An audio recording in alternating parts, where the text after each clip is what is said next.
जो जो सेक्टर पर हमला हो रहा है वो भी लड़ रहा है।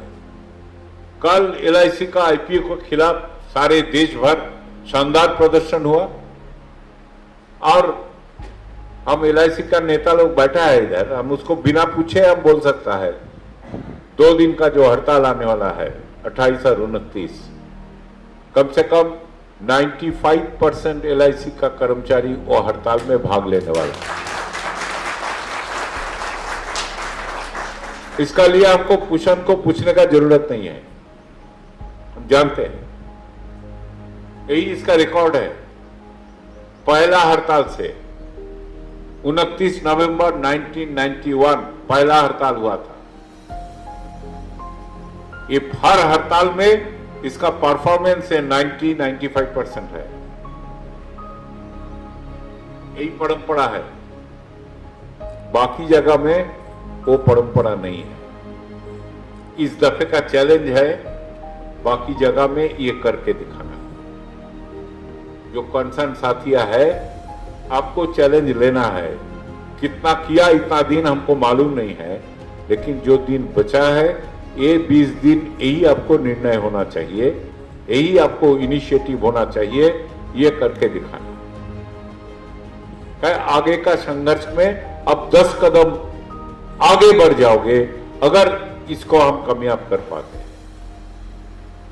और इसके लिए जरूरी है मुद्दा उसका पास ले जाना, मुद्दा को साथ नीति को जोड़ते हुए उसको समझाना, नीति का पीछे राजनीति को उजागर करना। जब तक ये नीति अपनाने वाले राजनीति जो पूंजीवाद के राजनीति है, जो राजनीति के चलते जब देश के लोग भूखमरी का शिकार होते हैं, उसका रोजगार 70% घट जाता है। कोविड के लॉकडाउन के समय का अगर लिया जाए, उसी समय देश के जो जीडीपी माइनस में आ जाता है, मतलब देश का टोटल वैल्यू एडिशन जनरेशन 10% घट जाता है। उसी समय वो मुट्ठी भर पूंजीपतियों का संपदा 50%, 60% बढ़ोतरी हो जाता है। कहां से होता है? आपका पैसा चोरी करते हुए, आपका पेट काटते हुए। ये एक लूट मार के राजनीति है। ये लूट मार के राजनीति को जनता के सामने उजागर करना जरूरी है और इसी प्रक्रिया में हड़ताल करना है। ये इसीलिए जरूरी है कि हड़ताल के बाद दूसरे चरण के संघर्ष में ये समझदारी लेके वो और आगे बढ़ेगा। ये हमारे लड़ाई का रोड मैप है। पीछे हटना शुरू हो गया नीति को, माइंडेड। किसानों का 3 बिल वो कानून वापस करना पड़ा, मोदी पीछे हट रहा है। 1 साल पहले श्रम संहिता जारी हो गया, पारित हो गया 1 साल पहले पार्लियामेंट के अंदर, अभी तक जारी नहीं हो पा रहा है, डर रहा है। पीछे हटने का इंडिकेशन है। जितने निजीकरण करेगा सोचा, नहीं हो पाया। 1,75,000 करोड़ बजट पिछला बजट में वो शेयर बेच के कमाएगा तय किया था, 45,000 करोड़ भी मुनासिब नहीं हुआ। पीछे हट रहा है। पीछे हटने का प्रक्रिया शुरुआत हो गया। हमारे संघर्ष समझदारी के आधार पर दूसरा कदम देगा, उसको पीछे जाना क्या है, खत्म हो जाना निश्चित हो जाएगा। ये आत्मविश्वास के साथ हमको आगे चलने का है। आज 2 दिन का हड़ताल के महत्व तो इसीलिए है। आज 2 दिन के हड़ताल, अगला 20 दिन कैसे हड़ताल पूरा हो जाए, अपने अपने जगह में आपको केंद्रित करना है अपने कामकाज। एक एक दिन निशाना होगा जो हर वर्कर के पास पहुंचे, उसको हड़ताल के कारण समझाए, हड़ताल में उसका भागीदारी निश्चित करे। हड़ताल करते हुए इंडस्ट्रियल एरिया का, इलाका का सड़क जाम करते हुए यह हड़ताल को दृश्यमान करे, विजिबिलिटी दे। ये प्लानिंग, ये कामकाज अगला 20 दिन में आपको योजना बना के इसको विजिबिलिटी में लाना है। ये चैलेंज है हमारे साथ। और इसी प्रक्रिया में आपको समझना है, जो पीछे हट रहा है बोल के आउट डिस्परेट हो रहा है। पहले निजीकरण था, लाला पैसा लेके आएगा, कंपनी खरीद के ले जाएगा। अभी नए फॉर्मेट लाया, राष्ट्रीय मुद्रीकरण पाइपलाइन। अभी बोल रहा है पैसा का जरूरत नहीं है, तू ले ले, रोडवेज ले ले, रेलवेज ले ले, पावर ग्रिड ले लो, गैस पाइपलाइन ले लो, हमारे बंदरगाहों तुम ले लो, ऑपरेट करो, पैसा कमाओ, 10% हमको दे देना सरकार को।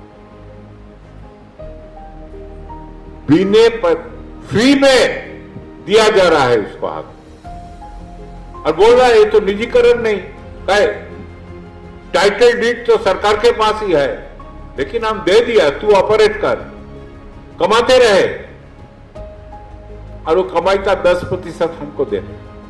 एक नए स्टाइल में देश को टोटल संपदा, जो कमाने वाले संपदा, अपने बाप पूंजीपतियों को हाथ में उठा के देना है। 24 को चुनाव आना है, इलेक्टोरल बॉन्ड में पैसा लेना है, बहुत सारे कार्यक्रम है भाई, आपको तो मानना पड़ेगा, समझना पड़ेगा। ये क्रिमिनलिटी में उतर के गया। These are all criminal acts. We are fighting against a team of criminals sitting in the governance. ये भयंकरता, इसको उजागर करना लोगों को सामने जरूरत है। और इसी दौरान CI2 का तरफ से हम इसका नतीजा क्या हो सकता है, इंपैक्ट क्या हो सकता है, विस्तृत चर्चा किया जा सकता है, लेकिन वो समय नहीं है। लेकिन हम जितना भी बोलेगा दिमाग में रखा नहीं जा सकता है लंबा भाषण। हमने दस्तावेजीकरण करके आपको पास भेजा है। रेलवे प्राइवेटाइजेशन का मतलब क्या है, सामूहिक रूप से प्राइवेटाइजेशन का मतलब क्या है, लेटेस्ट हम वही भेजा, टॉकिंग पॉइंट्स ऑन प्राइवेटाइजेशन। एक एक मुद्दा पर जो हमारे हड़ताल के मांग के साथ जुड़ा हुआ है, कम से कम लीडर लोग उसको तो अध्ययन करें। किया नहीं अभी तक, हम जानते हैं, और बहुत निश्चित से जानते हैं, इतना कॉन्फिडेंस है आप लोगों का ऊपर हमारा। लेकिन थोड़ा मेहनत हम जो किया उसका तो थोड़ा जस्टिस तो कीजिए, अपील कर सकता है आप लोग। आज का लड़ाई बिना समझदारी लड़ा नहीं जा सकता है। बिना समझदारी आज का लड़ाई लड़ा नहीं जा सकता है, सिर्फ जोश से लड़ा नहीं जा सकता है। ये लीडरों को पास ये बोलने का हक है हमारा, इसलिए बोल रहा। आप खुद इसको हजम नहीं करोगे, दूसरे को क्या समझाओगे? ये भी एक बात है। और 4 महीना बोल रहे हैं, 4 महीना का अंदर तीसरे महीना से हम मसाला भेजना शुरू किया आप लोगों, एक पर एक मुद्दे पर, प्राइस राइस के ऊपर, महंगाई के ऊपर। जो महंगाई आज का दिन में सबसे भयंकर एक हमला, महंगाई हो नहीं रहा है, महंगाई करवाया जा रहा है। जब देश की उत्पादन व्यवस्था ठप हो जाता है, कहीं ज्यादा उत्पादन करोगे, बेचने वाला नहीं है, खरीदने वाला नहीं है, लोग भूखमरी का शिकार है, तब पूंजीपतियों को मुनाफा बनाए रखने के लिए महंगाई करवाया जाए। That's why it's a criminal है। ऐसे भूखमरी के शिकार और ज्यादा पेट पर लात मार, दिस इज क्रिमिनल। लोकतंत्र के ऊपर हमला। तो ये जो सामूहिक जो परिस्थिति है, इसके बारे में डिटेल हमने भेज चुका है। निजीकरण उसका प्रधान पहलू है। हमारे पब्लिक सेक्टर के ऊपर देश को टोटल जो औद्योगिक अर्थनीति बने हुए हैं, जो रोजगार देते हैं लोगों को, ये अगर बैठ जाएगा, हमारे देश विदेश से आए हुए सामानों का बाजार बन जाएगा। हमारे देश के युवा, पढ़े लिखे युवा, रोजगार मिलने का दरवाजा बंद हो जाएगा स्थायी रूप में। यार इसीलिए बोल रहे हैं, ये क्राइम, ये अपराध है जनता के प्रति जो सरकार ने कर रहा है, और इसको हटाना आज आर पार का लड़ाई है देश के जनता के लिए। और इसीलिए ये 10 केंद्रीय श्रम संगठन का स्वाक्षरित जो बयान उदयराम लिख रहा है, जो ये हड़ताल के मंजिल है, to save the people, to save the nation. जनता को बचाओ, देश को बचाओ, नहीं तो बचेगा नहीं। ये समझ ले जाना है अगला 20 दिन में जहां बाकी है, और ये समझदारी के आधार पर हड़ताल का कामयाब करना है, तभी हम बचा पाएंगे। हम निश्चित रूप से बचा पाएंगे, ज्यादा कुछ नुकसान वो पहुंचा नहीं पाएंगे अगर ये समझदारी के आधार पर हम हड़ताल को कामयाब करें, जरूर बचा पाएंगे। दुनिया का इतिहास बोलता है मजदूर आंदोलन कभी हारा नहीं, पीछे हटा समय समय, लेकिन हार स्वीकार नहीं किया और फाइनली जीता। दुनिया का इतिहास बोलता है। तो उसी स्थिति में, उसी दिशा में, इसी में समझदारी आपको बनाना है। अभी तक अगर पूरा ना बन गया तो, और ये समझदारी जनता तक ले जाना है। 20 दिन हाथ में है, और हड़ताल को कामयाब से करना नहीं है, हड़ताल को दृश्यमान करना है, विजिबल करना है, दिखाई दे। ये चैलेंज है हमारे साथ। और विशेष करके भोपाल और आसपास में जो प्रदेश का राजधानी है, उधर तो एक जिम्मेदारी और ज्यादा है, विजिबल करवाना। दूसरा बात है, हमारे प्रबंधक ने बोला श्रम संहिता के बाद ये जो अपराध घटाया जा रहा है देश के साथ, the crime that is being committed of the nation, इसी को करवाने के लिए ही श्रम संहिता का हम सिर्फ मजदूरों को अधिकार छीनना ये बात नहीं है। लक्ष्य है देश में लोकतंत्र को खत्म करना। लोकतंत्र रहेगा, सब कुछ आसानी से नहीं किया जा सकता, अड़चने आता है। लोकतंत्र नामक चीज को ही खत्म कर दो, जो चाहे वही कर पाएंगे पूंजीपतियों ने और उसका राजनीतिक दलालों ने जो सरकार में बैठे हैं। और दुनिया में जहां जहां लोकतंत्र के ऊपर हमला हुआ है, शुरुआत हुआ है मजदूरों को अधिकार पर हमला के साथ। जहां जहां जो हमला किया लोकतंत्र के ऊपर, उस समय वो टिका नहीं, अभी खत्म हो गया। 4-5 साल के लिए ऐसा दिखाई देता था जो यही राज करेगा सारे दुनिया के ऊपर, इसका कोई हरा नहीं सकता है।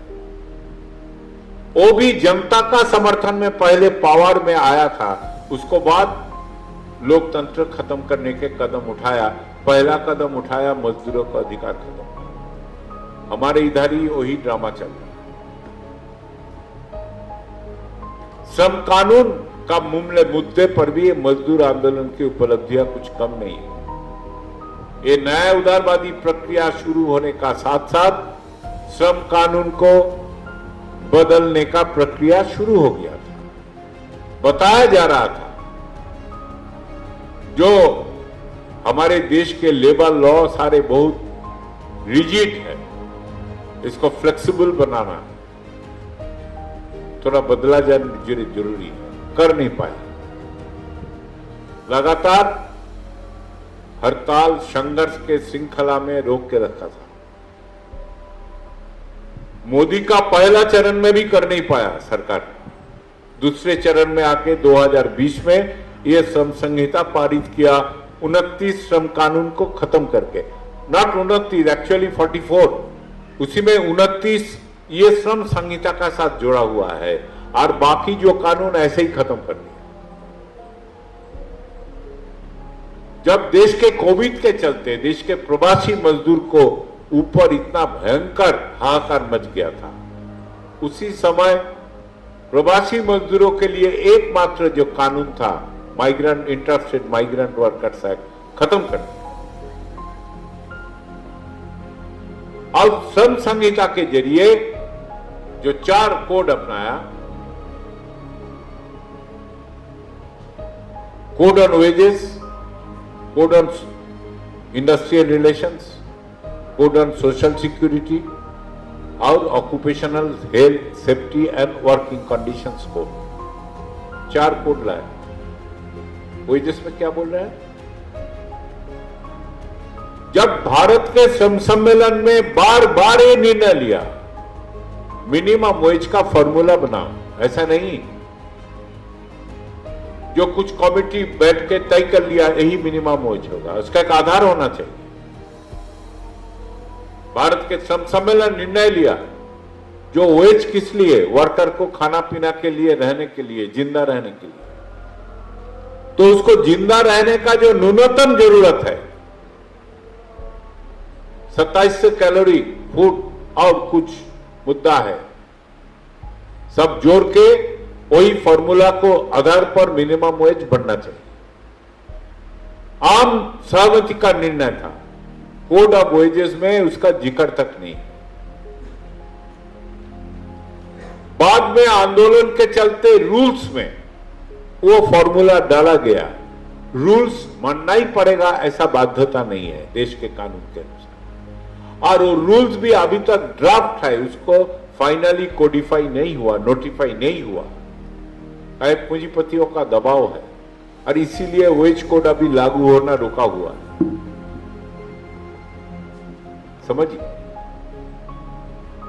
और ये वेज के अधिकार के ऊपर उसके साथ जोड़ा हुआ है दूसरा कोड के साथ, वर्किंग कंडीशंस के जो कोड है उसका साथ जोड़ा हुआ है, जो उसका हिसाब कैसे किया जाएगा।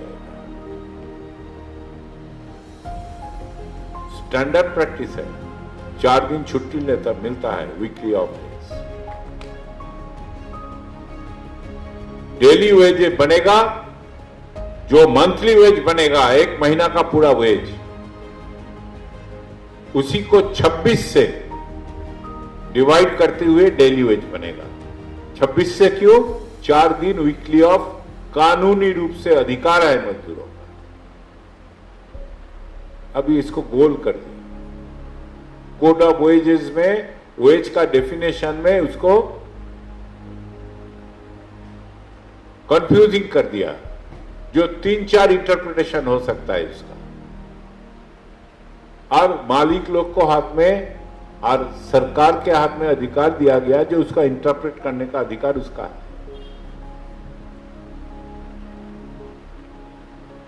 आईआर कोड में एक तो ट्रेड यूनियन बनाना मुश्किल कर दिया और एक धमकी के आधार पर रख दिया, अगर रजिस्टर चाहे जो आपका यूनियन का रजिस्ट्रेशन में जो आपका जो कामकाज है वो सही नहीं है, जब चाहे आपका रजिस्ट्रेशन कैंसिल कर सकता है विदाउट गिविंग एनी नोटिस। उसको बाद आपको अपील करना होगा, जाना पड़ेगा, कुछ भी करो। यूनियन का अस्तित्व डिपेंड शुरुआत होता है उसका पंजीकृत एंटिटी के साथ, उसका ऊपर भी हावी हो जाएगा मैनेजमेंट एंड मालिकान एंड सरकार हाथ में आ गया तो मालिकान के सरकार होगा, उसी का बात में चलता है। एक पर एक हमला इसी ढंग से आ रहा है। अब हड़ताल के 36 के आंकड़ा लगा दिया, हड़ताल करने का पहले क्या क्या करना होगा। पहले तो हड़ताल के अधिकार ही खत्म कर दिया था। कि कोर्ट जब बन रहा था ट्रेड यूनियन आंदोलन का हल्ला मचाते हुए उसका थोड़ा बदला, काम के समय खुलेआम कर दिया था, जो सरकार तय करेगा। 8 घंटा चला गया था। बाद में लड़ाई झगड़ा करने का बाद वो 8 घंटा का कंडीशन तो डाला। लेकिन उसी का साथ ऐसा सारे क्लॉज डाल दिया जो सरकार चाहे तो उसको बदल सकता है, और बदलने के लिए कानून बदलने का प्रक्रिया में पार्लियामेंट में आने का जरूरत नहीं है, वो अपने दफ्तर में बैठ के कर सकता है। एक स्प्रेड ओवर होता है, पहले 10 घंटा था, इसको रखा किस लिए? जो कहा आधा घंटा लंच ब्रेक है, कहा 1 घंटा लंच ब्रेक है, 1 घंटा लंच ब्रेक होगा तो 9 बजे तक 9 घंटा हो गया स्प्रेड ओवर। ज्यादा से ज्यादा 10 घंटा के ऊपर स्प्रेड ओवर नहीं था, अब ये 12.5 घंटा कर दिया। मतलब 12 घंटा तक मालिकों ने आपको फैक्ट्री में काम के जगह में डिटेन कर सकता है, बोलेगा इससे ये घंटा से ये घंटा तुम्हारा काम का घंटा, बाकी तुम्हारा रिसेस, लेकिन काम के जगह में लगे रहना पड़ेगा। ये तरह तरह का ऐसा कंडीशंस उसमें डाला गया श्रम संहिता में, वो वर्किंग कंडीशन कोड में, जो आपको इधर अधिकार के ऊपर पाबंदी लगा दिया। सामाजिक सुरक्षा में जो सबसे बड़ा इंपॉर्टेंट बात है, ये सामाजिक सुरक्षा नहीं, काम के जगह में जो सुरक्षा है, सेफ्टी है। पुराना कानून में सारे सेफ्टी के हैजार्ड डिफाइंड था, एक एक जगह कानून में दर्ज था। अभी सोशल सिक्योरिटी कोड में पुराना कानून खत्म करके बोला सरकार ने उसको डिफाइन करेगा। आज का डेट में अगर मान लो हैजार्ड क्या होता है काम के जगह में, कोई डिफिनेशन नहीं है जब तक सरकार उसको डिफाइन नहीं कर देगा। अभी तक डिफाइन नहीं किया, ऐसा कि सोशल सिक्योरिटी का जो रूल्स लाया कोर्ट का, उसी में भी ये हैजार्ड का डेफिनेशन कहां भी नहीं। एक लंबा चौड़ा शेड्यूल था पुराना कानून, एवरी स्टेज वॉज डिफाइंड। कुछ नए नए जगह आ रहा था टेक्नोलॉजी के चलते, हम लोग मांग कर रहा था वो जगह को भी डिफाइन करके कानून का अंदर डालो, वो तो दूरस्थान पूरा ही अनडिफाइंड रख दिया। और अब देखो कितना एक्सीडेंट हो रहा है, स्टील में तो रोजाना एक्सीडेंट हो, डेथ ट्रैप बन गया स्टील का। बाकी जगह में भी एक्सीडेंट बढ़ गया, और फिर भी पब्लिक सेक्टर में एक्सीडेंट होता है तो रिपोर्ट होता है, प्राइवेट सेक्टर के एक्सीडेंट रिपोर्ट भी नहीं होता है, मीडिया भी छपते नहीं है, कोई मीडिया छपते नहीं है, जानते हैं छपते नहीं है, मुट्ठी गरम करके रख दिया मालिका। ये स्थिति है, एक भयंकर खतरे का अंदर मजदूरों को डाल दिया। क्या भाई?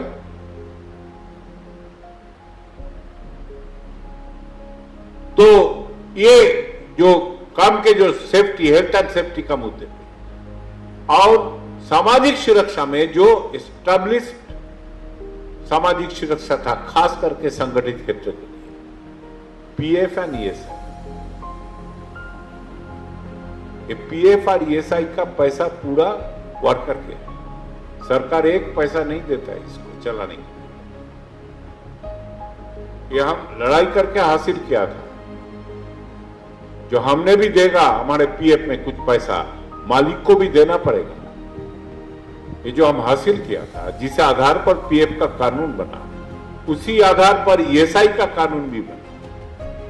अभी इसको भी सोशल सिक्योरिटी के कोड के अंदर डालते हुए जो अलग अलग ट्राइपार्टाइट गवर्निंग बॉडी था, उसका जो पावर था उसको खराब कर दिया, खत्म कर दिया। अभी भी वो चल रहा है, काहे कोड नोटिफाई नहीं हुआ है। और ये जो ट्राइपार्टाइट गवर्निंग बॉडी है, जहां यूनियन का प्रतिनिधित्व है, सारे फंड में घोटाला निकाल गया है, लेकिन पीएफ और ईएसआई फंड में आज तक कोई घोटाला नहीं निकाल पाया। सरकार जो चलाते हैं, सारे में सारे बहुत सारे घोटाला है पब्लिक फंड में।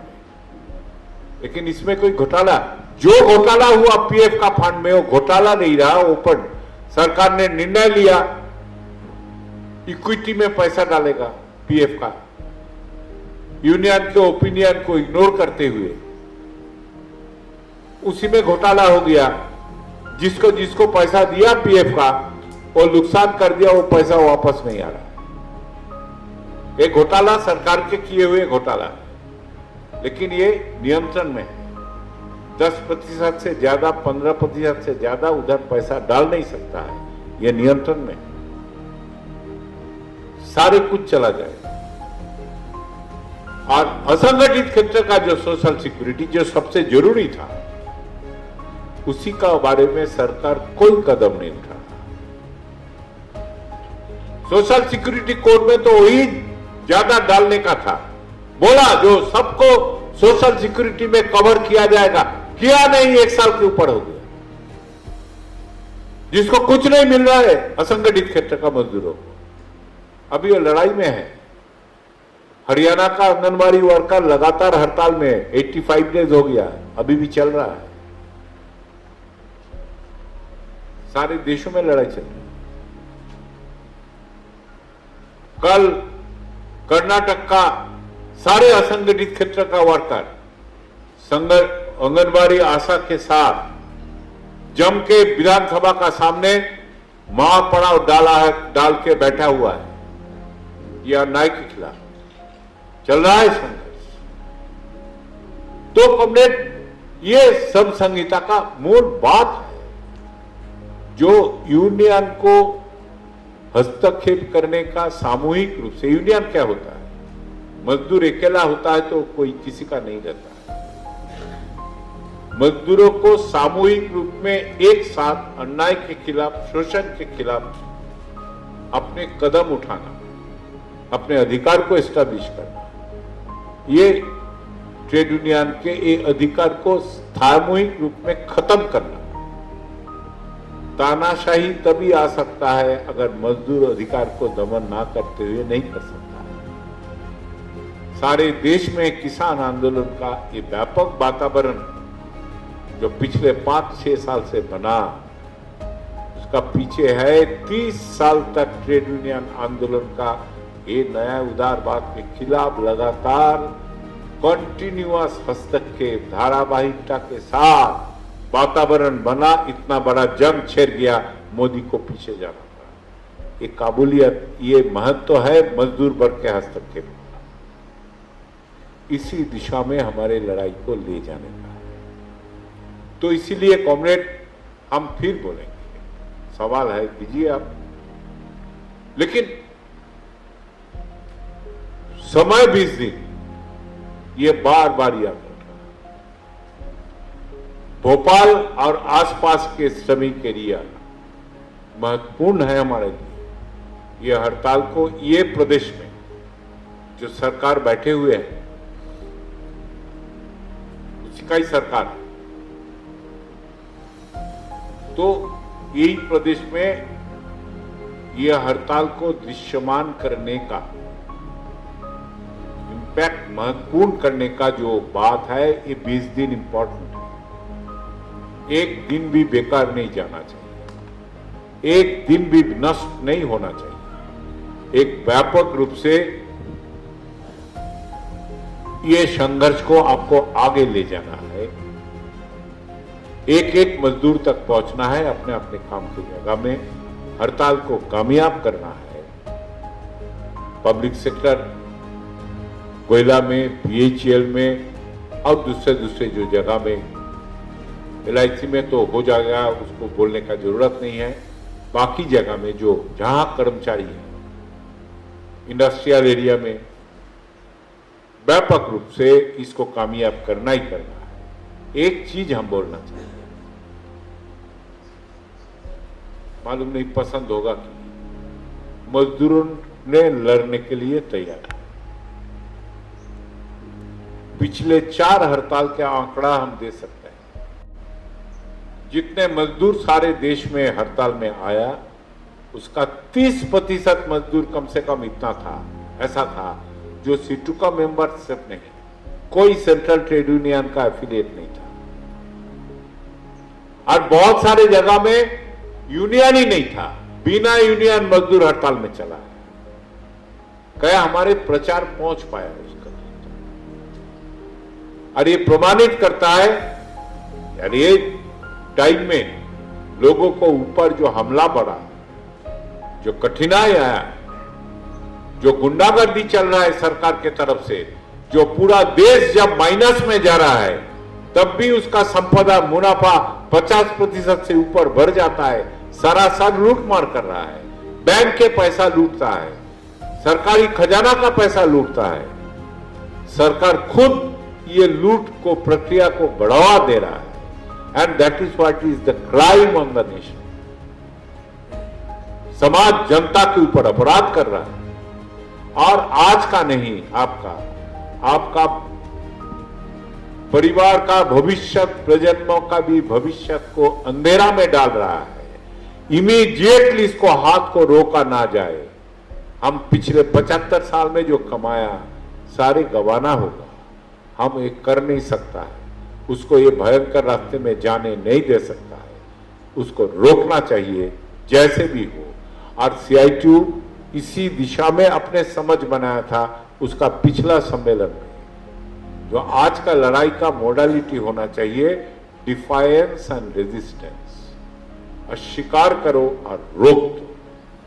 तू करना चाहता है, करने नहीं देंगे, that should be the mode of struggle. और इसी दिशा में अपने संगठन को वही दिशा में बना के आगे चलना है।